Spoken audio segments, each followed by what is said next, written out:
Now, as world leaders converge in Egypt for the 2022 United Nations Climate Change Conference, millions of people living in East Africa continue to face the devastating effects of climate change firsthand. According to the United Nations, Africa contributed an average of 3.8% of the global greenhouse gas emissions in the last 2 decades. Yet, it continues to suffer the worst effects of climate change.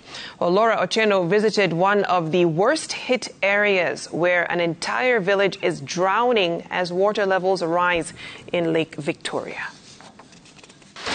We arrive at the Ombaka Secondary School at noon. The ruins of this abandoned school structure is home to 37-year-old Beatrice Onyango. Outside, her newfound neighbors, united in misery, ponder over how they will get their next meal. This school has been home to 20 families who are initially residents of Kasiwindi village in Nyando, displaced by the rising waters of Lake Victoria in early January. Most of them say they only left with the clothes on their backs as the waters came raging in during the dead of the night. Saa hiyo wewe nachukua tu watoto kama nakuja. Hiyo kuku na wacha, hata ng'ombe na wacha. Huwezi kuhama na vitu zote. Hata nini? Makondoo, mbuzi, kuku, zingine zilibaki huko, zikakufa. Huwezi kufanya chochote kwa sababu unatetemeka maisha ya watoto. Kasiwindi is one of the 8 villages submerged by the Lake Victoria in Kisumu County alone. A report published by the United Nations Environment Programme in 2021 noted that Kisumu and Busia were hardest hit by the lake's rising waters, with about 22,000 families displaced.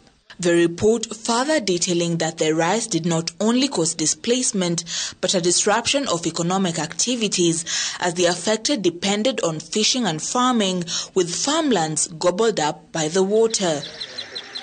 By May 2021, water levels in the lake were at 1,137 meters above sea level, being the highest level recorded since 1992. Floating ruins of houses, destitution, and an overall sense of hopelessness is what residents around Lake Victoria's shoreline now grapple with as they even struggle to bury their dead. Huwezi kuchukua soso unarudi hapa kwa maji.